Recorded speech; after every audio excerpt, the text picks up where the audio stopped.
करना चाहूँगा कि आज आप लोगों ने जो ये किसान क्लब है इसके माध्यम से जो मीटिंग हो रही है इसके आमंत्रित किया। विशेष तौर पर मैं जो क्लब के अध्यक्ष हैं शर्मा जी और मंचा सिद्धू वाले किसान का भी धन्यवाद करना चाहूँगा। जैसे कि किसान भाई आपने देखा होगा, आप लोग सब बहुत अनुभवी लोग हैं, क्योंकि शायद मेरी उम्र ना हो, मैं उतने उम्र से शायद आप लोग खेती कर रहे हैं, तो खेती का ज्ञान होता है फसल के बारे में, वो आप लोगों को व्यवहारिक ज्ञान के हैं, वैज्ञानिक ज्ञान के उससे कहीं ज़्यादा होगा।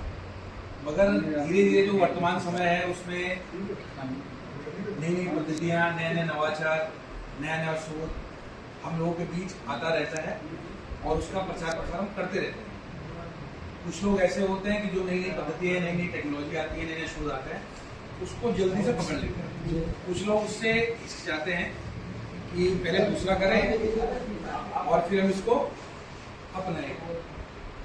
जैसा कि इस बार मैंने देखा है, बहुत सारे लोगों ने, शायद आप लोगों ने भी किया होगा, डायरेक्ट सीडेड राइस बहुत सारे लोगों ने लगाया, सीधा धान की बुआई। अच्छी बात है कि किसान यहाँ पे जागरूक हो रहे हैं, उस तकनीक को अपना रहे हैं। बहुत सारी फार्म मशीनरी है। कुछ लोगों का रुझान इस बार, बहुत कुछ लोगों का मक्का की तरफ भी बढ़ा। सरकार ने मक्का को लेकर अनेक सारी योजनाएं बनाई, अनेक सारी गतिविधियाँ किसानों के बीच की। बहुत सारी ऐसी कार्यक्रम है, गतिविधियाँ जो धीरे धीरे किसानों के बीच अपनी पैठ बना रही है। वर्तमान समय में हम अगर खेती की बात करें, जो इसको जो सहकारी संस्था है, किसानों की अपनी संस्था है सहकारी, आप लोगों को मालूम नहीं होगा, कोई प्राइवेट कंपनी नहीं है, किसी व्यक्ति विशेष का हो जो इसका लाभ होता है किसी व्यक्ति विशेष को जाता हो। जितना भी लाभ आता है सारी जो सहकारी समिति इनकी मेंबर हैं, किसान सहकारी समिति के मेंबर हैं, क्योंकि इसको देते हैं। आज की स्थिति में जब भी कहीं जाते हैं तो किसानों का एक ही प्रश्न रहता है या उनके बीच एक ही बात करने का मुद्दा रहता है कि किस प्रकार से जो अभी ये खाद की जो बनाई गई है सुविधा, एकड़ पे सिर्फ 2 कट्टे दिए जाए खाद। ये तो बनाया ना, तो ये कृषि विभाग ने किया है कि 1 एकड़ पे सिर्फ 2 कट्टे खाद के दिए जाएंगे। उसमें भी कॉलम बनाए हैं, प्रथम बारी दूसरी बारी। जिन लोगों ने धान लगाया है गर्मी का, अब वो बरसाती धान लगा रहे हैं। गर्मियों के धान का खाद उन्होंने ले लिए, अब वो जो बरसात का धान लगेगा उसके लिए खाद की जो जाते हैं समिति पे या किसी दुकानदार के पास, तो कहते हैं आप नई बार खाद लेंगे। बहुत सारे किसान भी आज मेरे पास फोन आए थे, दोबारा में खाद नहीं दे रहे, जबकि हमने फसल लगाई है, गर्मियों के धान का फसल ले गए हैं, अब बरसाती धान के लिए फसल ले। कहीं भी आपको समस्या आती है, आप अपनी खिलौनी पे अपना आधार कार्ड नंबर उसको लिख लीजिए कि मैं पहले गर्मी के धान के लिए 2 बार खाद ले चुका हूँ और अब जो मैं खाद लेने जा रहा हूँ ये जो है बरसात के धान के लिए ले रहा हूँ। और 5 हेक्टेयर तक के किसान को परमिशन देने की आवश्यकता नहीं। यदि आपके पास 5 हेक्टेयर की जमीन है, उससे ऊपर या 10 कट्टे से ऊपर आप एक बार में चाहिए तो तब आपको कृषि विभाग से परमिशन लेने की जरूरत है, जो कि ब्लॉक में बीएम साहब के यहाँ से परमिशन मिल जाए। पहली बात तो ये कि किसान बहुत सारे इस भ्रांति में बैठे कि नहीं हमें हर किसी को परमिशन लेंगे, और वहाँ लंबी लंबी लाइन लग जा रही है कृषि विभाग। उनको फोन आता है कि नहीं ऐसा कुछ नहीं है, तो जिनको 10 कट्टे चाहिए, जो 5 हेक्टेयर तक के किसान हैं, वो बिना परमिशन की खाद ले सकते। दूसरा मुद्दा, जैसा कि बहुत सारे किसानों को आ रहा है कि किसान हैं, उनके भाई अब्रॉड रहते हैं, कोई कहीं सेटल हो गए, कनाडा में, ऑस्ट्रेलिया में है, उनके नाम की जमीन है, यहाँ पर उनके नाम की है, आधार कार्ड उनके पास है, मगर जिसको OTP आता है वो मोबाइल उन्होंने बंद कर। बहुत सारे किसानों की प्रतिक्रिया, अब हमें खाद कैसे मिले, उसके लिए आप कुछ नहीं करना है, एक सिंपल तहसील में जाके 10 रुपये के स्टैम्प पेपर पे नोटरी बनवानी चाहिए कि हम इनकी जमीन को, मेरे भाई हैं, भतीजे हैं, चाचा, जो भी आपके उनके साथ संबंध है, उसमें जो है लिखवा कर इनका आधार कार्ड नंबर ये है, किसान नंबर ये है, इस ग्राम में इनकी जमीन है और ये इतने वर्षों से विदेश में रह रहे हैं, इनकी खेती का जो भी कार्यभार है वो जो भी काम करता है हमारे द्वारा देखा जाता है, मेरा मोबाइल नंबर ये है और इनकी खेती में उपयोग वाले खाद हम लेके जाते हैं। उस पर भी आपको खाद आसानी से मिलेगी। जो नियम बनाए इसलिए बनाया गया है कि किसान को परेशानी ना हो और खाद का मिसयूज ना हो। और इसके भी सबसे महत्वपूर्ण ये है कि जो हम खाद का इस्तेमाल कर रहे हैं, बस उस इस्तेमाल को हम थोड़ा कम करें। हो सकता है कि बहुत सारे लोग मेरी बात से सहमत ना हो, लेकिन हो सकता है कि सब बिना किसको है वो एफिडेविट आप जहां सेंटर पर, जिस सेंटर से आप ले रहे हैं उसकी फोटो कॉपी आप दे सकते हैं। फोटो कॉपी ओरिजिनल देने की आवश्यकता, ओरिजिनल आपने अपने पास रखिए, जब अगली बार आपको खाद की आवश्यकता हो सिर्फ फोटो कॉपी देखिए आप चले जाइए। खतौनी आपकी ऑनलाइन है, प्रिंट निकल जाता है, किसी खतौनी हाथ वाली होती है उसका भी आप प्रिंट आउट दे सकते हैं, ओरिजिनल अपने पास रखिए, ओरिजिनल की आवश्यकता नहीं। और जिन किसानों की फार्मर आईडी नहीं बनी है अभी तक, वो कृपया मेरा निवेदन आप फार्मर आईडी जरूर बनवाएं। आने वाले समय में आपने सुना होगा हमारे बिल्कुल सटा हुआ जिला है उत्तर प्रदेश का रामपुर जिले में, ये वाले जो पायलट प्रोजेक्ट चालू हो गए हैं कि फार्मर आईडी से आपको खाद मिलेगी। फार्मर आईडी में सारा ब्यौरा है, शायद उसकी जमीन का, कौन सी फसल अमूमन यहाँ पर होती है, फसल को किसान को बताना पड़ेगा, और सारा ब्यौरा है और उसके अनुसार आपको खाद दी जाएगी। उसमें भी दिक्कत आने वाली। हाँ, वो दिक्कतें सभी, अगर आपको दिक्कतें आ रही हैं तो आप सभी लोगों के पास बीसी साहब का नंबर अगर है, नहीं है तो आप ब्लॉक में जा सकते हैं। वहाँ सब हर गांव के ग्राम पंचायत नए पंचायत वाले नोडल अधिकारी बने हुए हैं, आप वहाँ जाइए, उसे पता करिए। हो सकता है किसी की सीडी में हुई हो, यानी कि मैपिंग में हुई है, ऑनलाइन देख रहा हो, किसी की जमीन दो गाँव में है, उनसे एक गाँव की जमीन दिख रही है, बहुत से लोगों ने ये समस्या भी है। ये सारी समस्याओं का निदान आपका वहाँ पर हो जाएगा, हम आप उनसे संपर्क कर सकते हैं। अभी जो वर्तमान स्थिति को देखते मेन मुद्दा ये है कि हम खाद का संतुलित प्रयोग किस प्रकार से करें, खासतौर पर यूरिया के लिए। आप सभी लोगों को मालूम है कि यूरिया केवल नाइट्रोजन का सोर्स है, नाइट्रोजन 46%, यानी अगर हम 100 किलो यूरिया का इस्तेमाल अपने खेत में करते हैं तो 100 किलो में से 46 किलो नाइट्रोजन हमारी मिट्टी को मिलती है, मिट्टी को, फसल को नहीं, मिट्टी को मिलती है। और यदि आपने फसल को, आपकी फसल सपोज धान लगाया आपने, या गन्ना लगाया है, या सब्जी लगाई है, मक्का लगाया है, आपकी फसल यदि स्वस्थ है, वो किसी रोग से ग्रसित नहीं है, यानी उसको किसी प्रकार का कोई स्ट्रेस नहीं है, कोई तनाव नहीं है, तब वो 100 किलो में से केवल 30% यानी कि 30 किलो यूरिया फसल के काम आएगा। उस 30 किलो में यदि आप 46% निकालेंगे तो वो यूरिया आपकी फसल के काम आएगा। यूरिया, मुझे मालूम यूरिया के बिना खेती संभव नहीं है। जब आपकी फसल छोटी है, धान छोटा है, गेहूं छोटा है, गन्ना छोटा है, अभी उसका कोई विकल्प नहीं बना, मैं छोटे पौधे में तो यूरिया ही डालनी है, तो कोई विकल्प नहीं बना। मगर जब आपकी फसल की अवस्था बड़ी हो जाए, जब वो पूरे खेत में फैल जाए, तो बहुत सारे ऐसी खादें हैं, बहुत सारे जलविले उर्वरक हैं, उनका इस्तेमाल करके आप यूरिया की पूर्ति, नाइट्रोजन की पूर्ति है, उसको पूरा कर सकते हैं। नैनो यूरिया है, NPK 19-19 है, उसमें सारी चीजें, नाइट्रोजन, फॉस्फोरस, पोटास, 18 के नाम से सब लोगों ने सुना होगा, 19-19, 18, 20-20, उनका इस्तेमाल कर सकते हैं। दूसरी खाद के बाद 2 खाद हम यूरिया ही डालिए। धान फसल आप लगा रहे हैं, 2 खाद हम यूरिया की ही डालिए। डेली यूरिया मेरे ख्याल से लगाने के 5-7 दिन बाद हाँ लगा लेते हैं, और उसके बाद उसके 10 मिनट के बाद दूसरी यूरिया मिला देते हैं। उसमें जिंक मिला देते हैं। अच्छा, यहाँ पे एक प्रैक्टिस और देखी है मैंने, लोग अभी धान लगाएंगे, उसके 2 दिन बाद DAP NPK लेके उसमें मचेटी मिला के डाल देते हैं। बच्चे लोग ये तो करते हैं। पहली बात ये है कि खड़ी फसल में NPK DAP डालने का कोई भी औचित्य नहीं है। सबसे पहली बात, अगर उससे पहले जाएं, आप अपनी मिट्टी की जांच अवश्य करवाएं। शायद आप लोग के यहाँ से शायद नहीं गए हैं, हमने अभी 15 दिन 16 दिन पहले लगभग 445 सैंपल यहाँ से भेजे किसानों के टेस्ट होने के लिए फ्री ऑफ कॉस्ट। उसमें किसानों को पैसे मिलते हैं सहकारी समिति के माध्यम से। उसमें जरूर अवश्य करवाइए। उसमें यही लिखा रहता है कि आप बुआई के समय या रोपाई के समय, पलेवा करते समय जो फॉस्फेटिक उर्वरक हैं उनका इस्तेमाल करें, यूरिया, NPK, DAP। और खासकर गेहूं की फसल में तो आप बुआई के समय ही करते हैं, मगर धान की फसल में लोग क्या करते हैं, रोपाई की उसके बाद हमने NPK DAP डाला, उसकी जगह आप थोड़ा अपनी पद्धति को बदल दीजिए। अगर आप 10 एकड़, 5 एकड़, 12 एकड़ जितनी भी खेती करते हैं, 10 एकड़ खेती करते हैं, 1 एकड़ में इसको करके देखिए आप। या तो आप जितनी भी DAP की मात्रा है, जब आप अपनी पौध को उखाड़ रहे हैं नर्सरी से और मुख्य खेत में लगा रहे हैं, उस समय ही जो भी फॉस्फेटिक उर्वरक है उनको प्रबंधन कर लीजिए।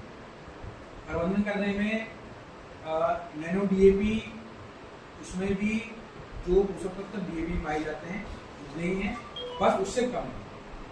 और ये जो है सारे जो आप लोग सिंपल भाषा में कहते हैं चिलेटेड फॉर्म में, चिलेटेड जिंक है, चिलेटेड ये आयरन है, बहुत सारी चीजें हैं।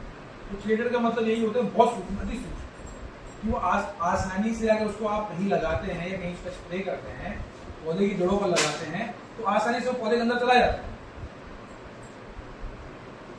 उसका आप इस्तेमाल करिए। उसको अगर आप आधा कट्टा डीएपी का भी इस्तेमाल करते हैं अपने खेत में, या एनपीके का इस्तेमाल करते हैं, एनपीके कट्टा लगभग 1900 रुपये कट्टा है वर्तमान स्थिति में जो हमारे पास उपलब्ध है। अब तो नया रेट आ गया 2450, जो अभी रहेगा भाई काशीपुर में वो 2450 के रहेगा एनपीके, डीएपी का रेट वही है। उसके स्थान पर आप अगर आप सपोज आधा कट्टा एनपीके इस्तेमाल करते हैं, 1900 रुपये हमने कट्टा माना, और चलो 1900 रुपये लेते हैं, तो ले जाना उसको अगर एक बार छोड़ दें, वैसे तो हम उसकी जो कैलकुलेशन है 2000 रुपये के हिसाब से करते हैं। किराया विराया ट्रैक्टर ट्रॉली खर्चा वर्चा लगा के पल्ले लगा के लगभग जो आपके खेत में डलेगा वो आपको 2000 रुपये कट्टा पड़ता है। यदि आप आधे कट्टे का इस्तेमाल भी करते हैं एकड़ में, तब भी आपकी लागत आती है 1000 रुपये। उसकी जगह आप लिक्विड वाले है उसका इस्तेमाल करके देखिए। उसमें बहुत सारे हमने प्रसन्न क्षेत्र लगाए हैं जहां धान की रोपाई हो गई चालू, और यहाँ भी आज लगभग हम 5-7 लोगों के नाम 7 लोगों के नाम आज लेंगे, और जो 7 लोग और हैं, सॉरी 11 लोग और हैं, उनके डेमोस्ट्रेशन गेहूं के जो सीजन है उसमें लगेंगे। या आप लोग अपने क्लब के माध्यम से मुझे बता दीजिएगा। नहीं, उसको बता रहा हूँ। जब आपने लेबर को बुलाया कि आज हमारे जो है पौध उखड़ लिए, एक दिन पहले हम उसको पानी लगा दें, शाम को सुबह लगा दें, या तो आप उस पौध को जहाँ से उखाड़ रहे हैं अपने खेत में हमने एक प्रैक्टिस करवा के देखिए, कहीं भी किनारे पे या दूर में कहीं भी छोटी सी जो बरसाती का टुकड़ा होता है, पौधे का टुकड़ा है, उससे आसपास थोड़ा पानी इकट्ठा कर लें, और जो आप पौध उखाड़ रहे हैं उसमें ये सिर्फ 250 ml प्रति एकड़ के हिसाब से 250 ml नैनो उसमें डाल दें, और वो पौधे उसमें पौध को डुबाने लेबर को कितनी देर दो मैं 15 मिनट अगर डुबो दी तो आपको उस सारा का सारा एब्जॉर्ब कर लेते हैं। 15 मिनट मिनिमम आपको 15 मिनट करना है, मैक्सिमम तो आप रख सकते हैं। फॉस्फेटिक एक ऐसे उर्वरक है, खासकर फॉस्फोरस और पोटास। अगर हम यूरिया की बात करें, यूरिया अगर हमने यहाँ डाला है तो यूरिया बिल्कुल कोने तक पहुंच जाएगा अपने आप, उसमें करने की आवश्यकता घुल के पहुंच जाएगा। वो आपको अपनी आंखों से दिखता है कि इसमें कालापन नहीं है, मतलब यूरिया ने असर नहीं किया है। हाँ, वो किसान देखता है कि बिल्कुल काला हुआ नहीं हुआ, मतलब रिजल्ट है नहीं, वो अलग ही पता लग जाता है। हाँ, बन जाते हैं, बिल्कुल। मगर जो एनपीके डीएपी है जहां गिरेगा वहीं रहेगा। गेहूं के सीजन में आपने देखा होगा जो नोजल होता है खाद का वो थोड़ा गहरा होता है, और जो जिससे बीज निकलता है उससे थोड़ा ऊपर होता है। डीएपी अगर यहाँ गिरी बीज यहाँ गिरेगा, क्यों? जड़ नीचे को जाएगी, जब जड़ धीरे धीरे बढ़ेगी तो डीएपी तक पहुंचेगी, डीएपी जब तक नहीं पहुंचता। यूरिया के केस में अलग है। यूरिया अगर धान के खेत में थोड़ा ऊपर भी रह गया तो नीचे जड़ अपने आप पहुंच जाएगा। तो हमें इन जो खाद हैं, खासतौर पर यूरिया, एनपीके और डीएपी, इनका इस्तेमाल करने का समय और इस्तेमाल करने की जहाँ पहुंचे जगह, ये बहुत महत्वपूर्ण है। 2 चीज बहुत महत्वपूर्ण है, समय और जहाँ पहुंच रही है वहाँ। समय मतलब बुआई के समय जिसमें हम अपनी फसल की बुआई कर रहे हैं, और स्थान कि वो हमारे जो हम जिसे जड़ परिक्षेत्र कहते हैं, रूट जोन, वहां तक पहुंचना चाहिए। अगर आप लिक्विड वाला इस्तेमाल करते हैं वो जो है जड़ पर लगकर, जब भी जड़ को आवश्यकता होती है फॉस्फोरस की, जड़ विकास में बहुत महत्वपूर्ण रोल अदा करता है फॉस्फोरस। जब उस पर जड़ पे आपका लगेगा तो धीरे धीरे जब उसको जड़ का विकास करना होगा, डबल जड़ की समस्या काफी हद तक रुक जाएगी। धान में बहुत जाते हैं डबल जड़ की समस्या काफी हद तक रुक जाएगी इसमें, और जो उसको पोषक तत्व मिलने हैं फास्फोरस और पोटास जड़ विकास के लिए, तो उसको तुरंत मिल जाएगी। पोटास जो पोटास मिलेगा पाउडर वाला पोटास नहीं आता है, एमओपी सल्फर आता है। नहीं, सल्फर तो आप चाहे पाउडर वाला सल्फर ले लीजिए या दानेदार वाला सल्फर ले लीजिए, वेटेबल पाउडर भी आता है और बेंटोनाइट सल्फर, सल्फर दोनों चीज, सल्फर भी है और वो भी है, तो आप इसका इस्तेमाल करिए। और यूरिया किसान भाइयों मेरा यही निवेदन है, 2 बार इस्तेमाल आप करके देखिए इस प्रैक्टिकल को, 1 बीघे में करके देखिए, यूरिया अगर आप 3 डालते हैं, 3 कट्टे डाल रहे हैं तो उसको 2.5 कर दीजिए। ये नहीं कि 3 सबसे एक ही बार इस्तेमाल करें, 2.5 करिए। अगर हम सभी लोग यहाँ पर बैठे हुए हैं, अगर हम देखें यहाँ पर, अगर हम लोगों के पास मिल के जितने सब लोग बैठे हैं, अगर 200 या 250 एकड़ ज़मीन भी है, अगर हमने आधा कट्टा भी कम कर लिया तो लगभग हमारे 100 बैग कम हो जाएंगे। अगर हम 200 एकड़ मान रहे हैं, अगर सब किसान भाई हम बैठे तो 200 एकड़ ज़मीन है, तो हमारे अगर आधा भी किया हमने तो लगभग 100 कट्टे यूरिया बच गए।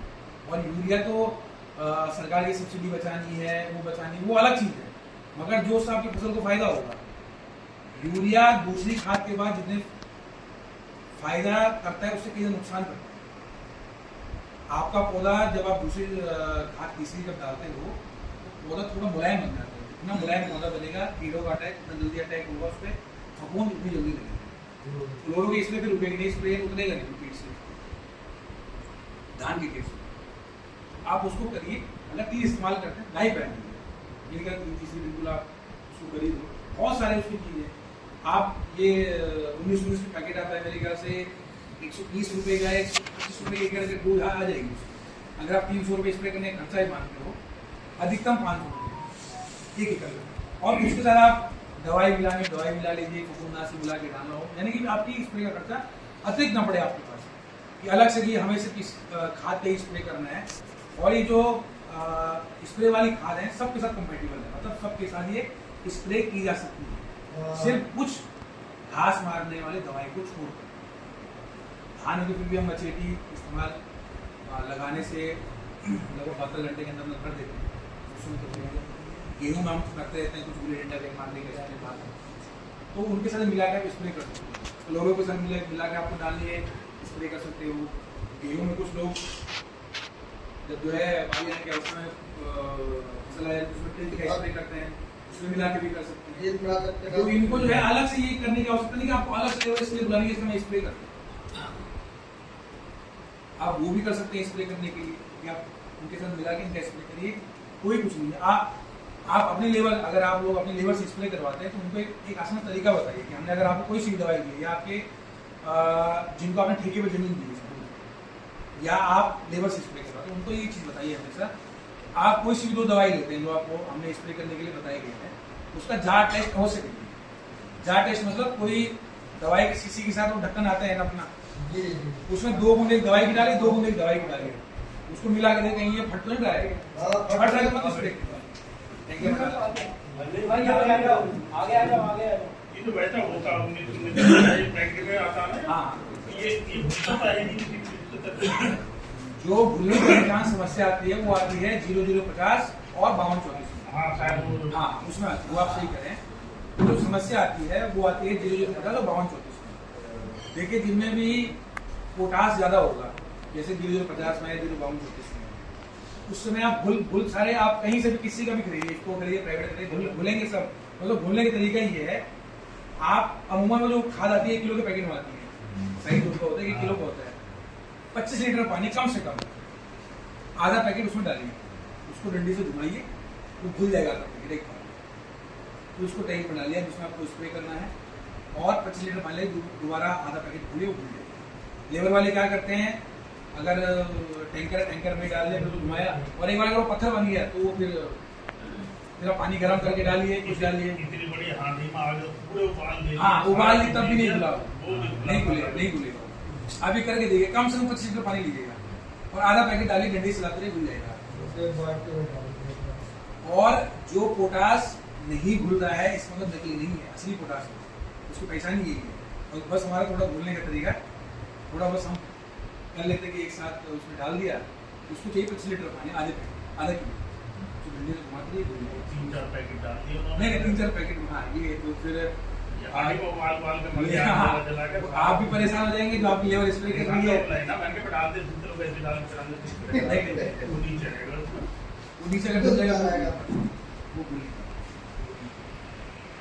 तो मेरा यही था। और अगर यदि आप, और हाँ दूसरी चीज़ ये है, आजकल आप किसी भी समिति से या प्राइवेट केंद्रों से, दुकान से, कहीं से भी खाद लेते हैं, कोई दवाई नहीं, उसका बिल अवश्य नहीं, उससे बिल अवश्य मांगना। बिल का मतलब है कि जो आपने उत्पाद है वो ऑथेंटिक है। बिल कहाँ से लें? आपके जो केंद्र है वहाँ पे मशीन ही नहीं है बिल। नहीं वो आप हाथ से देते हैं बिल काट के? कच्चा बिल देते हो? नहीं कच्चा नहीं है। सर मैं बताऊं, मैं आपकी ये जो सोसाइटी है ये यहाँ से 2 बार खाद लगा दी। वो खाली कच्चा लिख के दे देते हैं एक पर्चे पे, और मैंने जाके शिकायत करी तो बोले जी हमारे बिल तो वहाँ से कटते हैं। नहीं आप मेरा नंबर लीजिए, नहीं हो तो मुझे बताइए। बिल देना उनका, जब आप पैसे दे रहे हैं बिल, अगर मैं भी अगर ये डायरी खरीदने जा रहा हूँ मार्केट में तो बिल देंगे, वो क्यों नहीं देंगे? खुद देंगे। बिल का मतलब ये है, हालांकि आपको जो सहकारी समितियाँ हैं वहाँ से बहुत कम, मतलब बहुत कम नाम आता है तो आपको वहाँ से नकली उत्पाद मिलेगा, मगर ये उनकी भी जिम्मेदारी है, आपकी भी जिम्मेदारी है लेना। देखिए उसका बात ये है, हमें प्रूफ हमारे पास ये भी रहना था कि हमने 5 कट्टे यूरिया लिया या 6 कट्टे। नहीं उसका प्रूफ तो हाँ वो भी आपके पास सही है, मगर जो उसका दूसरा महत्वपूर्ण पहलू है वो शायद आप लोगों को पता ना हो। उस कट्टे पर लिखा रहता है खाद तो खाद बीमा मिश्रण। खुदा न खास्ता किसी या ऊपर वाला कभी किसी का ऐसा करे, कोई किसान भाई खेत में काम करते हुए या कहीं भी रोड पे एक्सीडेंटल अगर उनकी डेथ हो जाती है तो वो उस पर क्लेम करने के लिए लायबल हो जाते हैं। एक बोरी पर 2000 रुपए आपको बीमा मिलता है निःशुल्क, 25 कट्टे का। यदि आपने 25 कट्टे खरीदे हैं, आप उसे करें तो आप इतने रुपए ले रहे हैं। वही नैनो यूरिया नैनो डीएपी पर भी है, एक बोतल पे 2000 रुपए का आपको निःशुल्क बीमा मिलता है। वो रसीद हमें वहाँ चाहिए होती है।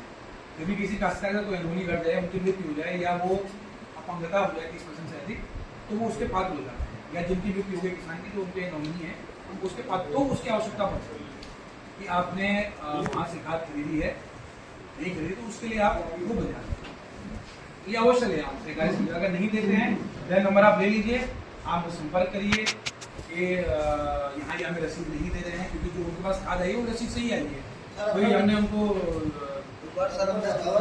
हाँ मैं नंबर दे रहा हूँ आपको, मेरा नंबर लिख लीजिए 7252 2000 के चक्कर में जबरदस्ती मोटरसाइकिल बाढ़ दी 7252 99 56 89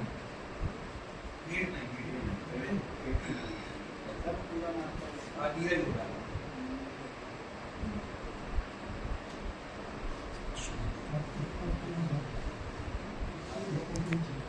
सर पूरा नाम? धीरज क्या नाम बताया सर? धीरज गोपाल।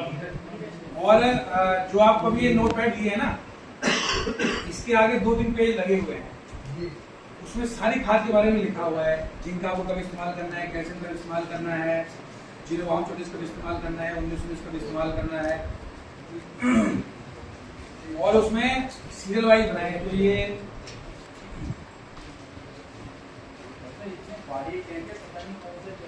नहीं ये आपको मैं आपको बता रहा हूँ, इसमें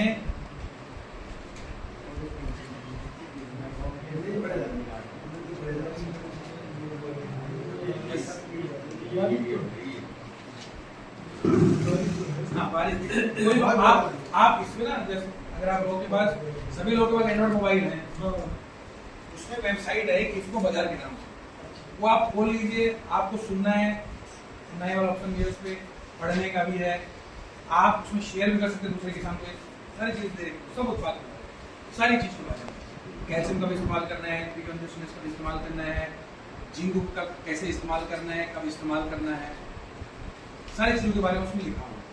और जो मैं आपको बीमा की जानकारी बता रहा था वो भी सब इसके पीछे लिखी हुई है, कितना कितना इसमें जो वाउचर बने हुए हैं, लास्ट में उसमें लिखा हुआ है कितना कितना उसमें आपको ये वाली जो बीमा वाली जानकारी आप और लोगों को बताइए कि आपको जो है खाद इकट्ठे में ये सारे जो है बीमा आपको दिया जाए। बाकी यदि आपको कोई प्रश्न है तो आप पूछ सकते हैं, मेरी तरफ से नहीं बताना है।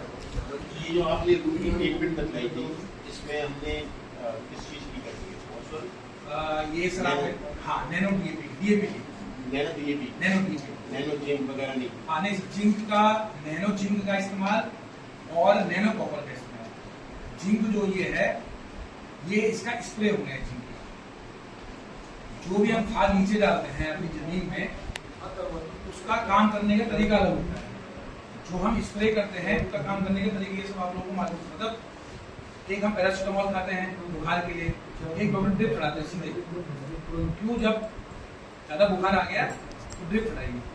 तो वही जो है स्प्रे वाली खाद और दानेदार खाद देते हैं। जब बिल्कुल पौधा अपनी क्रांतिक अवस्था में है, यानी कि उस पौधे को अब वो चाहिए ही चाहिए, तो हम उस समय इंतजार नहीं करेंगे, हम उसको नीचे से दें।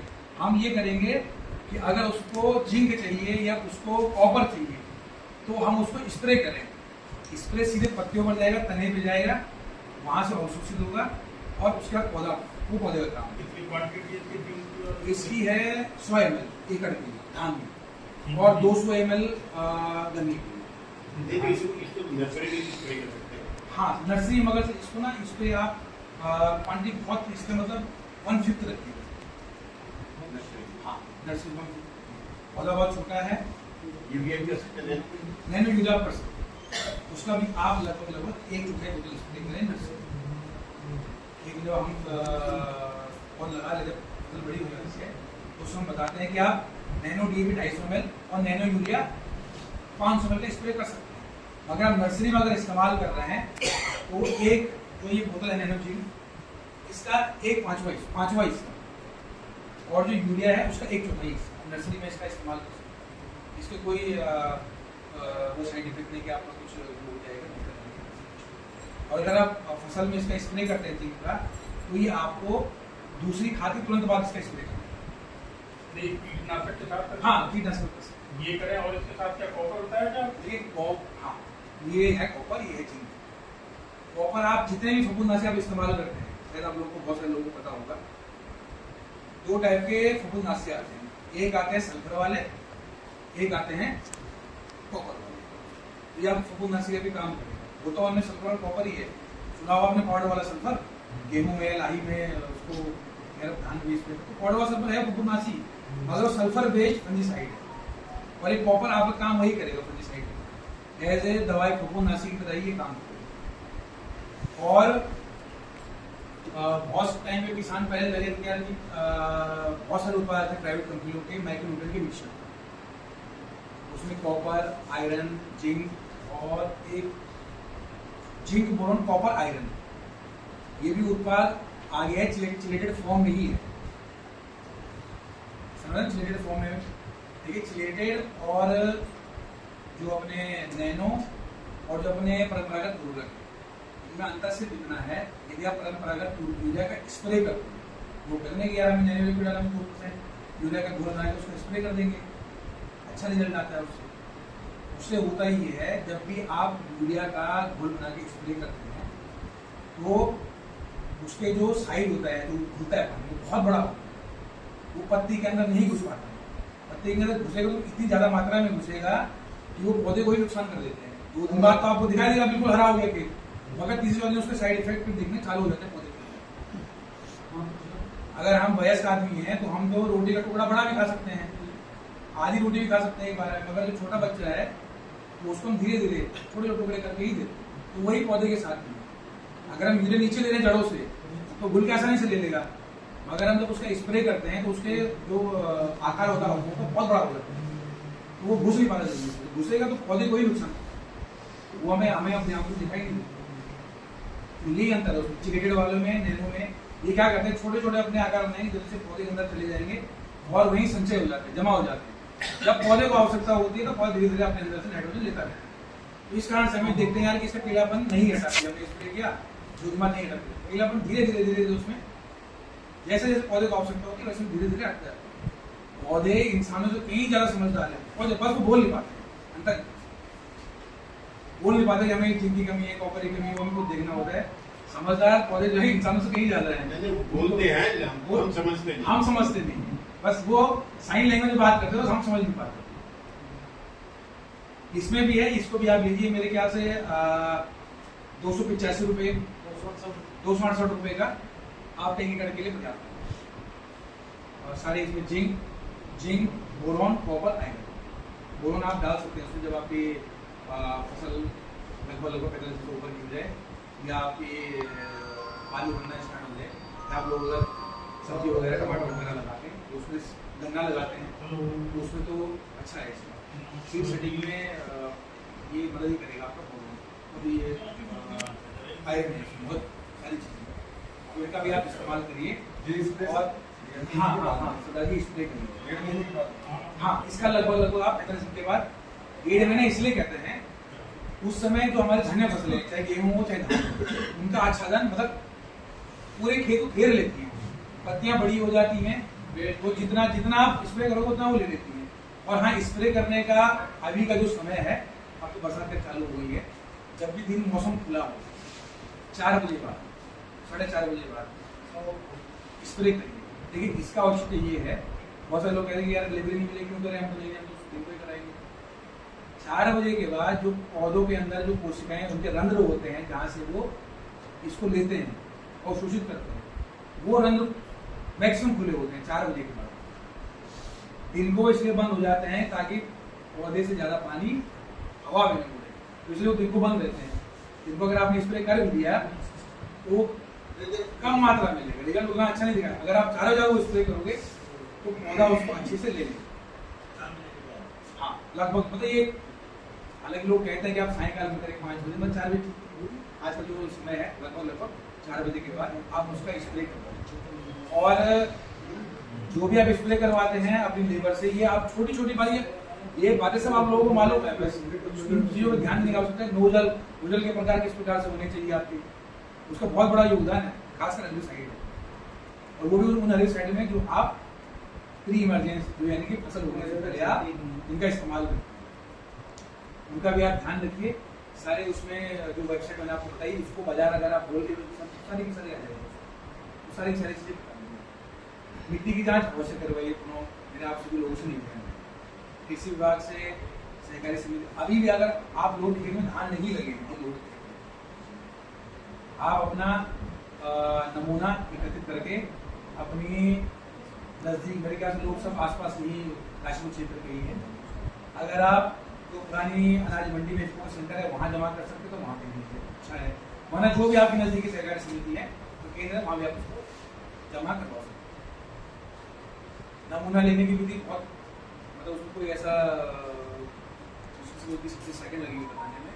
4 कोनों से मिट्टी ले लीजिए, अपने खेत की सूखी मिट्टी, गीली मिट्टी, और उसको पहले ऊपरी परत को हटा दीजिए, उनका पत्थर न हो, लगभग 9 इंच गहरी मिट्टी, क्योंकि हमारी जो धान गेहूँ की जड़ें हैं वहीं तक पहुँचती हैं। वहाँ से मिट्टी ले लीजिए, 4 किलो मिट्टी, 5 किलो मिट्टी, 4 कोनों से 1 बीघे से उसको मिला लीजिए, उसमें यदि कोई कंकड़ पत्थर है तो उनको हटा दीजिए, उसको फैलाकर उसके 4 टुकड़े कर लीजिए, धन का आकार बना लीजिए, उसके 4 टुकड़े हो जाएंगे। कोई आमने सामने के 2 टुकड़े हटा दीजिए, तो जो तो आपके पास 2.5 किलो मिट्टी बच जाएगी, आमने सामने टुकड़े को फेंक दीजिए, खेत में डाल दीजिए, जो 2.5 किलो मिट्टी बचेगी उसको फिर से फैला लीजिए, उसको धन का आकार बनाइए, फिर कोई आमने सामने के 2 टुकड़े हटा दीजिए, फिर आपके पास 100 किलो मिट्टी बचेगी। ऐसे करते करते आपके पास लगभग 250 से 300 ग्राम तक मिट्टी में बच जाए। ये प्रक्रिया, और इस प्रक्रिया करने में आपको मुश्किल से 1 मिनट नहीं लगेगी, बताने में ज़्यादा समय लग रहा है। इस प्रक्रिया को करने का सिर्फ उद्देश्य ये है कि जो हमारा मृदा का नमूना है जो प्रयोगशाला में जा रहा है वो पूरे खेत को प्रदर्शित करेगा। गाँव में अगर इलेक्शन होते हैं तो हम सब लोग वोट देते हैं, प्रधान भी उम्मीदवार होते हैं प्रधान के, एक आदमी उसमें चुन के आता है वोट के बाद। जब ब्लॉक में या जिले में मीटिंग होती है तो पूरा गाँव उठ के नहीं जाता वहाँ कि हमारे यहाँ स्ट्रीट लाइट नहीं है, नाली नहीं है, सड़क नहीं है। प्रधान जी जाते हैं, अपनी समस्याओं को रखते हैं सबके सामने। तो वही है आपके खेत के जो प्रधान, उसको प्रधानी है, अच्छे से मिलाएंगे, मिक्स करेंगे, 4 टुकड़ों में करेंगे, तो जो सैंपल लैब में जाएगा वो आपके पूरे खेत को प्रदर्शित करेगा। ये भी आप उसको एक पॉलिथीन में भर के आप सेंटर में जमा कर दीजिए। उसके अंदर अगर आप पर्ची डाल सकते हैं तो डालिए, नहीं डाल सकते हैं तो वहाँ केंद्र पर आप नोट करवा सकते हैं। अभी कुछ दिन पहले हमने 445 सैंपल भेजे हैं, उनकी रिपोर्ट हमारे पास कुछ दिन में आ जाएगी। और यदि आप देना चाह रहे हैं कुछ दिन में दे दीजिए, उसका इंतजाम मतलब आप धान लगाते रहिए, जो आपकी प्रैक्टिस चल रही है उसको लगा लीजिए। वो रिपोर्ट 2 साल के लिए वैध होती है। जब धान लगा भी दिया उसमें लिखा रहेगा आपको इसमें जो है डोज डालनी है, pH-मान, ऑर्गेनिक कार्बन, उसमें सब लिखा रहता है। ऑर्गेनिक कार्बन आप सब लोग, आपको मालूम होगा ऑर्गेनिक कार्बन के बारे में। ऑर्गेनिक मैटर वो जो है सर को तो मालूम, वो हमारे खेत की रीढ़ की हड्डी है। ऑर्गेनिक कार्बन यदि किसी आदमी की, कोई भी जंतु है, इंसान है जानवर कोई भी, उसकी रीढ़ की हड्डी में दिक्कत आ जाए तो आदमी जो है पेट पकड़ लेता है। तो वही हमारे खेत के साथ भी है। जो उसका ऑर्गेनिक कार्बन अगर सही है तो आप कोई सा बीज लगा लीजिए, कोई खाद सही काम करेगी। ऑर्गेनिक कार्बन सही नहीं है, आप DSR लगा लीजिए, गन्ने की कोई बढ़िया से बढ़िया वैरायटी ले आइए, आपका कोई सा भी डाल दीजिए, आप नहीं होगा। कोई सी खाद डाल दीजिए, ऑर्गेनिक कार्बन अगर सही नहीं है कि ऑर्गेनिक कार्बन बढ़ाने का एक ही, और ये बढ़ता रातों रात नहीं है, बहुत साल लग जाते हैं, घटता भी रातों रात नहीं है, बहुत साल लगते हैं घटने में, बहुत साल लगते हैं बढ़ने में। बढ़ाने का आसान तरीका, बहुत 2-3 तरीके हैं, अपने फसल चक्र को बदलते रहिए।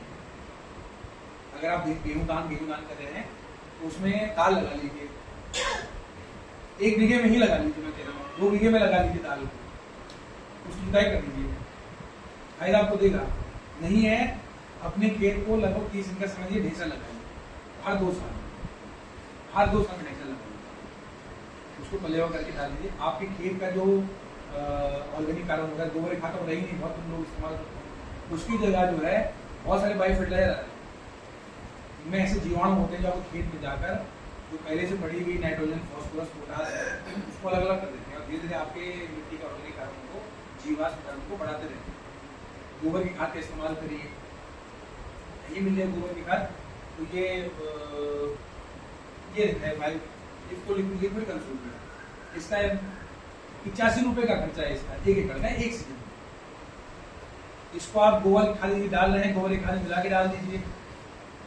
और गोबर खाद नहीं है आपके पास तो जैसे मैंने बताया धान की जड़ों में इसको लगा लीजिए, वो भी नहीं है तो आप खेत की मिट्टी ले लीजिए 10 किलो, उसमें सीसी मिलाइए, मिट्टी को लेकर डालिए। ये फिर इनका काम, जो उसके अंदर जीवाणु है उनका काम स्टार्ट हो गया, फिर ये अपने अपना जो है बाकी खाद में मिला के क्या अनेक खाद ऐसे जीवाणु सारे जीवाणु इसके जो है खत्म हो जाएंगे सारे मिट्टी में मिला कर। और यदि आप लोग कोई ये जो बताया था कि क्या कॉस्ट है 200 रुपये इसकी है, छिद्र की है 200 रुपये, और कॉपर की है 200